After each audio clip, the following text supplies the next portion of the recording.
हम विचार के सत्र में आप सभी का स्वागत करते हैं।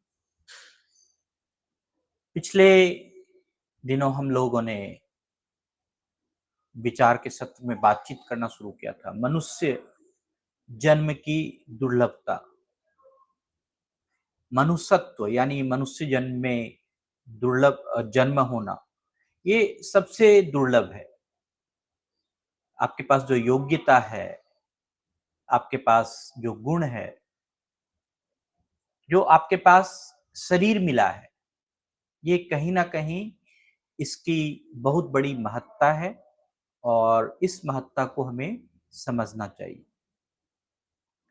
यह जो मनुष्य जन्म मिला है, यह मोक्षत्व के लिए, मोक्ष की तीव्र इच्छा होना, इसी को हम कहते हैं मोक्षत्व।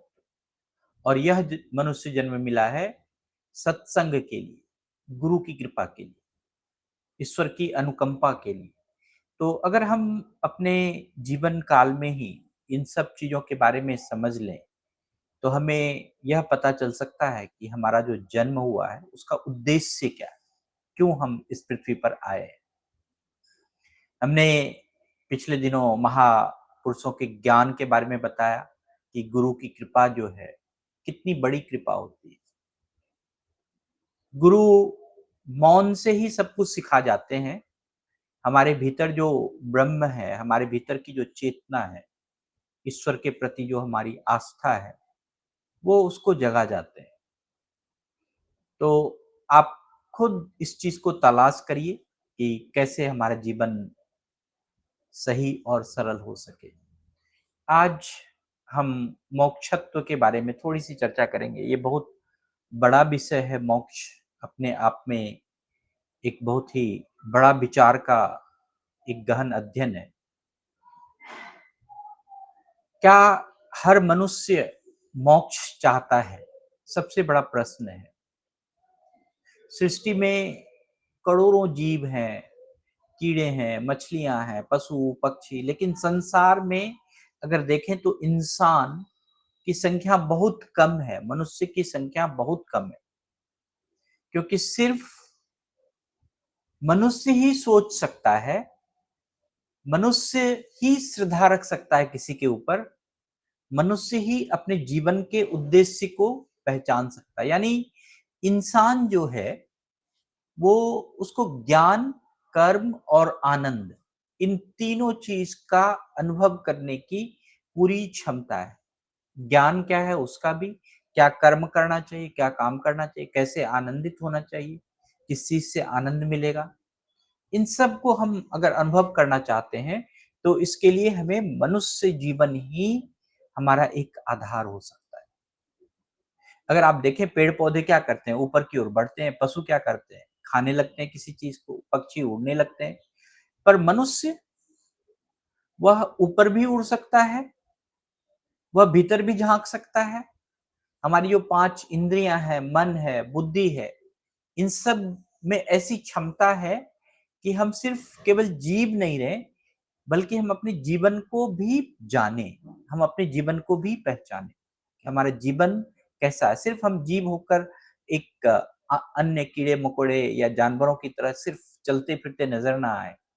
हम सिर्फ़ अपने एक जो चीज़ कर रहे हैं, उसी चीज़ में लगे ना रहें, लेकिन हम अपने जीवन को जान सकते हैं, हम अपने जन्म जो हमारा हुआ है, वह क्यों हुआ है, उसको हम जान सकते हैं।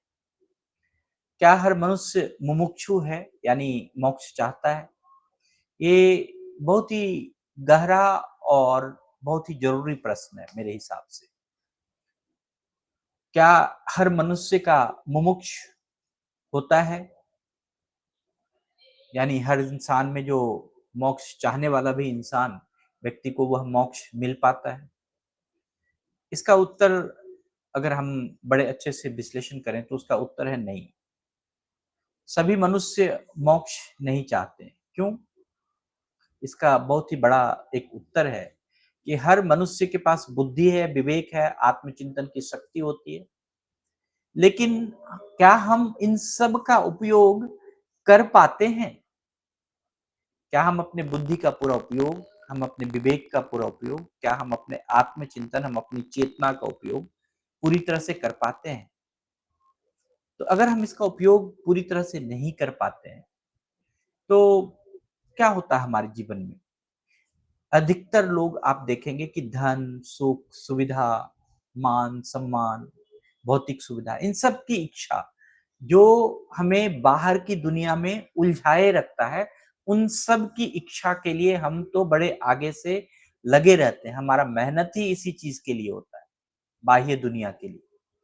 हमारा मेहनत कभी भी अपने विवेक, कभी भी अपने ज्ञान, कभी भी आत्मचिंतन की ओर बहुत कम जाता है।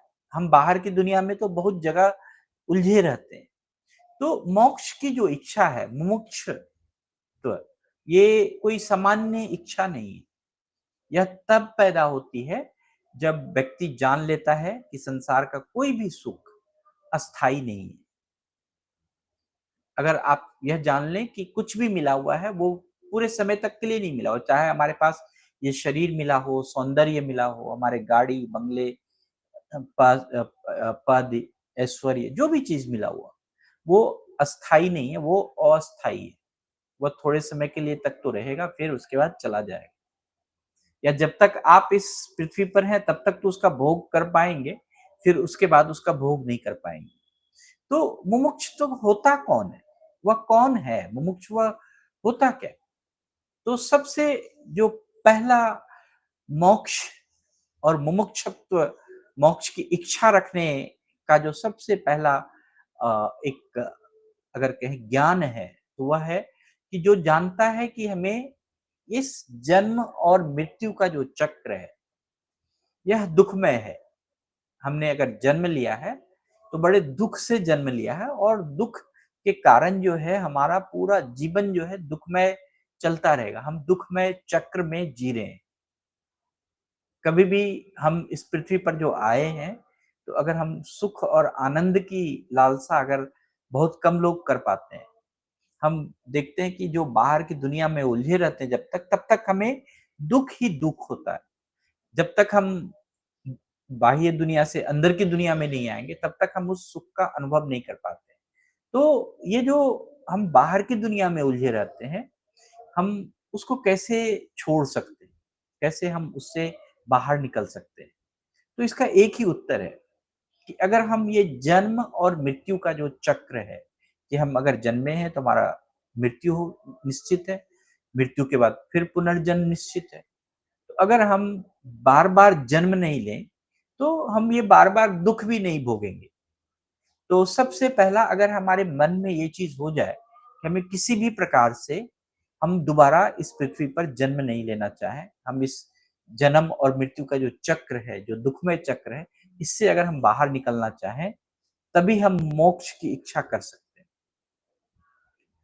और जो मुमुक्ष की इच्छा होना, यानी जो जानता है या जो जानना चाहता है कि मैं कौन हूँ?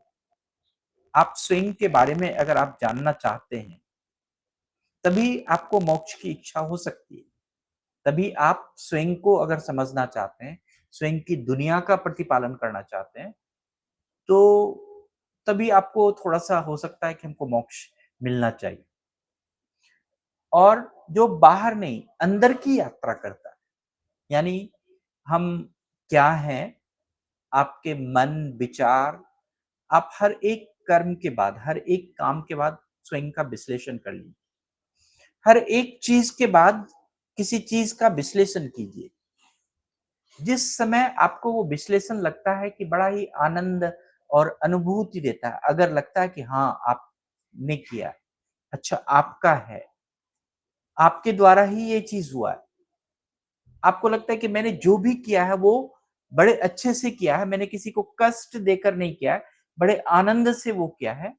तो ये जो अंदर की यात्रा करेंगे तभी ये चीज़ आप उस चीज़ का अनुभव ले पाएँगे। तो अनुभव की यात्रा के लिए तो चेतना आवश्यक है। तो हम अगर कोई भी सचेतन होकर किसी भी कार्य को, किसी भी लम्हे को या अपने ज़िंदगी के हर क्षण को अगर सचेतन में बना लें, तो हमारा अंदर का यात्रा, हमारी अंदर की यात्रा बड़ा संभव हो सकता है, बड़ा अच्छा हो सकता है।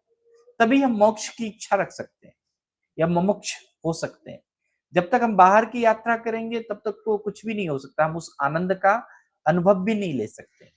और कहीं भी कोई भी चीज़ मोक्ष मृत्यु नहीं है, मोक्ष उस आनंद का अनुभव है जो आप अपने अंदर की यात्रा से लेते हैं। तो जैसे ही संसार की चीज़ों से आप मोह आपका घट जाता है, जैसे ही बाहर की दुनिया से आपका जो है संसर्ग कम हो जाता है, तभी आप अंदर की यात्रा कर सकते हैं। तो जिसे शांति, सत्य और मुक्ति ये तीनों चीज़ की तलाश है, वही मोक्ष हो सकता है, वही मोक्ष की इच्छा रख सकता है। और बृहदारण्यक उपनिषद में जो है बड़ा अच्छा लिखा है कि आत्मा को केवल वही जान सकता है जो उसे जानना चाहता है। आप अगर आत्मा स्वयं की जो यात्रा करेंगे, तो अगर आपको स्वयं में कोई इंटरेस्ट होगा तभी आप अपने जीवन में मोक्ष की यात्रा कर सकते हैं। जब तक आप बाहर में लोगों में इंटरेस्ट रख रहे हैं, दूसरे की दुनिया में इंटरेस्ट रख रहे हैं, वह तो फिर आप उसी में रह जाएँगे। जब आप स्वयं के लिए आप आगे आएँगे, विवेक चूड़ामणि में शंकराचार्य ने बड़े अच्छे से कहा है, मुमुक्षुत्वं विनापि न सिद्ध्यति ब्रह्म विद्या। मतलब मुमुक्षुत्व के बिना ब्रह्म विद्या की ज्ञान प्राप्ति संभव नहीं है।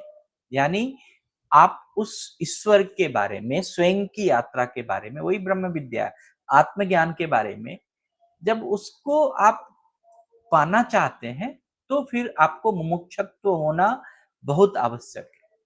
तो हर मनुष्य में संभावनाएँ तो अनंत है कि मुमुक्षुत्व जो है एक जागी हुई आपकी आत्मा की पुकार है। कि अगर आपने स्वयं में अपने आप को जगा लिया है, तो मुमुक्षुत्व होना आप चाहेंगे हर पल हम मुमुक्षुत्व के मोक्ष के रास्ते पे चलें। लेकिन जब तक हम जागते नहीं हैं, तब तक तो हम पुकार ही नहीं सकते। तो कोई भी बाहर से थोपी गई बात नहीं है। मैं जो भी कह रहा हूँ ये कोई बाह्य दुनिया की बात नहीं है, बल्कि ये आपके भीतर से उठी हुई तड़प है। अगर एक बार तड़पते हैं कि अब नहीं, अब और नहीं, मुझे मुक्त होना है, तभी आप मोक्ष की इच्छा कर सकते हैं, तभी आप मुमुक्षुत्व हो सकते हैं। तो ये जो भावना है, वो बहुत ही प्रबल है। ईश्वर, गुरु, ज्ञान या स्वयं आपको रास्ता दिखने लगेगा कि कहाँ पर कैसे है। सिर्फ एक ये भावना आना आपके जीवन में बहुत ज़रूरी है। और ये कैसे आ सकता है कि आप सत्य की वृद्धि कीजिए, कर्म की वृद्धि कीजिए। मोक्ष के लिए आपको बड़े मोह त्यागना है, आनंद की तरफ जाना है। कैसे हम स्वयं में आनंद ढूँढ सकते हैं, खुशी ढूँढ सकते हैं, उसकी तरफ जाना है। हम लोग इस पे और चर्चा करेंगे। तो आज के लिए इतना ही। बहुत-बहुत धन्यवाद, बहुत-बहुत आभार। आपके पास कोई भी प्रश्न है, कोई विचार है,